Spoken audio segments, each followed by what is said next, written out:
সময়?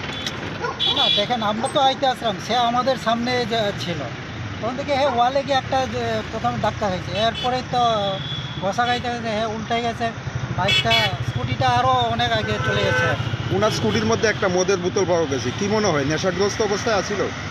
মনে হয়, কেন নাহলে তো এখানে নিজে নিজে যেহেতু রেলিং দিয়ে গিয়ে ধাক্কা খাইছে, একটু মনে হয় আর কি। এখন অবস্থা কীরকম? তার তো নাকে মুখে যে অনেক ব্লিডিং হয়েছে, ফায়ার সার্ভিস নিয়ে গেছে, একটু সিরিয়াসই মনে হয়।